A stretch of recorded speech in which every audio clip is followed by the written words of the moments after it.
gentlemen, start your engine.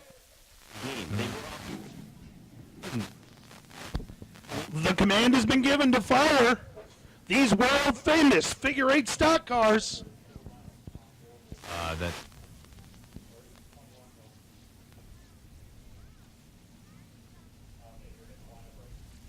Here, when we hit that grand slam against.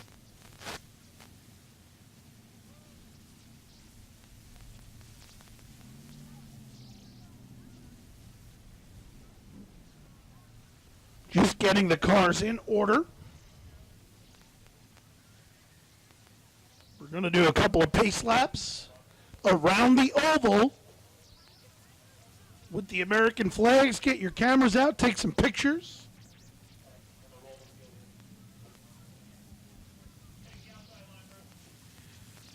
"15 laps to be the distance for the world-famous figure-8 stock cars."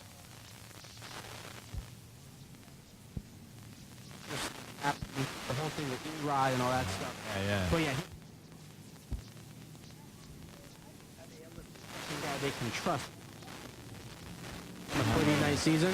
But for the Yankees, that's why Workman came in right after him. Shot the Yankees here at Riverhead Raceway. So good for them here this evening.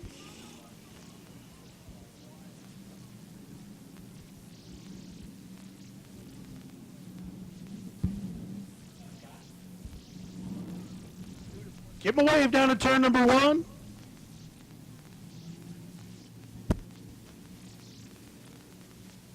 Eric Zay will lead this field to the green.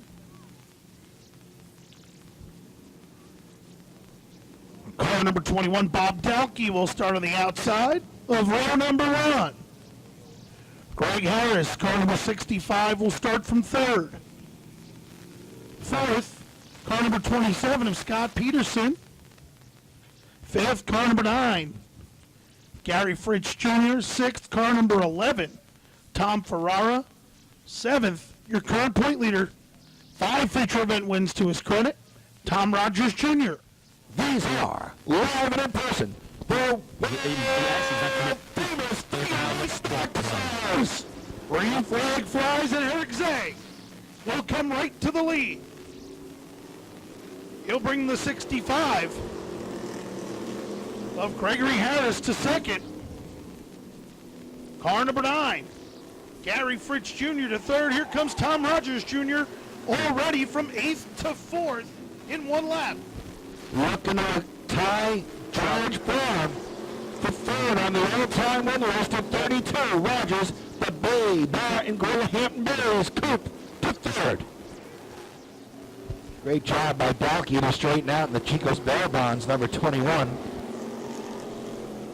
Tom Rogers Jr. now to the outside of Gregory Harris as they have a battle for 2nd.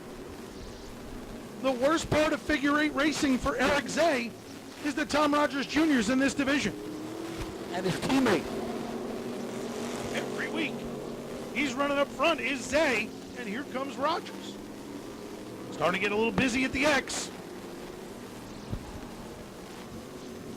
Henrik Motorsports development driver Brian Hansen forced the stop at the X.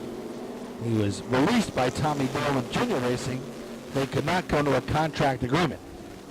Zay and Rogers side by side as they head into turn number 1. 6 laps into this event. Oh boy. Rogers, Zay, and Harris, your top 3. They're coming upon some lap traffic though now. Only Gary Fritz Jr. and Tom Ferrer have been able to stop the Rogers Express. Oh, Tom Ferrer spins Vinny Delaney out. That's not going to go over well. That should make for a great breakfast. The 10th lap owned Barry Bar and Grill number 33 for Tom Rogers Jr. And the number 9 of Gary Fritz Jr. They are 33 wide for 1 and 2. Oh, they're having at it. Oh boy.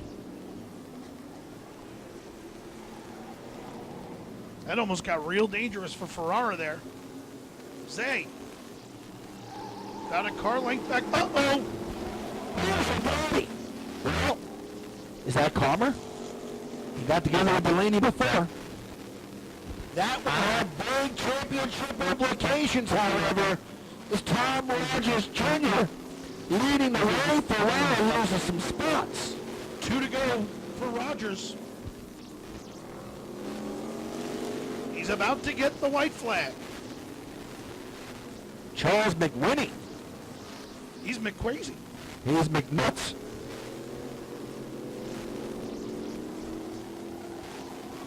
Oh, around goes Peterson on the white flag. Wow, what is going on here? Into the Tom, lane. yep. Tom Rogers Jr.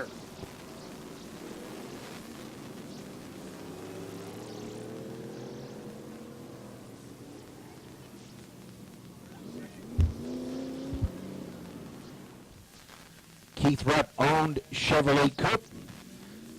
We'll do podium interviews, but Eric Zay has to be excused from this interview. Get ready for the 50-lap late model event. Let's get downstairs to Steve Halpin.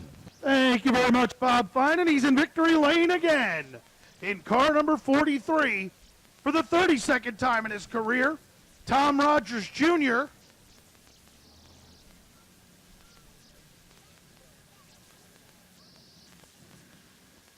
He ties downtown George Brown for career victories here tonight.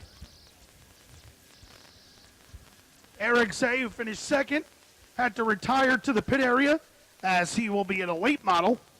Coming up next, he can do now, folks. Big round of applause for Tom Rogers Jr. Tommy, on behalf of Ed and Connie Partridge and Tom Gatz, like to present you with that trophy. Also, the Hoosier hat, the Hoosier neckband. Well, I know he was the guy that gave you your first opportunity in one of these cars. It's got to feel good to tie a guy like downtown George Brown. Oh, yeah, absolutely. You know, and he's one of the guys that growing up I watched race, you know, and between him, Joey Biondolo, Ralph Tasso, Roger Mena, you know, I really paid attention to the way they drove these cars and learned a lot from them. And, you know, George pulled me from the go-karts, brought me up here. You know, speaking of the go-karts, you know, got to remember Bill Denniston, you know. He definitely, I think Bob described him the best, you know. He really was a tough as nails kind of guy, and was always out for the racer, though. You know, he really tried helping us out, gave us plenty of track time. Go-karts gave us plenty of go-kart time and stuff like that. And this one's for him and the family and everybody, and especially Johnny, you know. It's tough, I'm sure, on him, you know, losing both his parents at such a young age. But I know he'll be all right. Yeah, Bill did a lot for everyone here at Riverhead Raceway, and like you said, he was one of those guys where you would think, you know, he's going to be mad at you, and at the end of the night, you go in his office there, he put a big hand on your shoulder and, you know, let you know how it was. But, you know, he was doing a lot of it for a show, basically, so nobody would mess with him. But he always took care of all of us, all the race car drivers, everybody. Always did it in the best interest of the race teams here. Yeah, he definitely did. I mean, I was always on the receiving end of going to his office, but, you know, he was here for the races and tried real hard to keep the show going and the competition at the level that it should be at. And, you know, he did a lot. You know, even before he was the chief steward, running the tow trucks around here, getting cars, you know, back into the pit area and trying to, you know, whether it was leaving them on the hook so that you could change a tire and help you out, you know, that's what he did, you know. He wanted to see the cars compete, and, you know, it was important. But, you know, again, I got to thank George Brown. It's cool to tie him. The Bays Bar and Grill, who helps me out on this coupe. You know, wish we had some more sponsors for this Keith Rep-owned coupe, and Gizmo, who turns the wrenches and does everything that I ask. And I just want to let it known I didn't go without spotting Uncle Carl over there in turn 2 come to visit us. So a big thank you to him, who and his Sunburst Tree experts, firm that helped me and supported me for many years, helped me get to the level that I'm at, and I couldn't have done it without him, and I really appreciate it.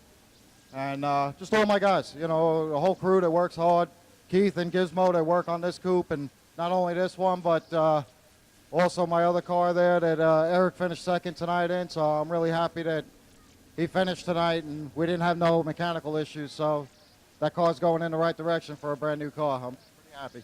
I said the worst thing for Eric Zay in this division is that you're in it. Because every time he's leading, you pass him. Yeah, well, you know, he ran me hard, but that's what I want him to do, you know. I want him to run me hard. It'd just be a shame if he just laid over and let me go by. That's no fun.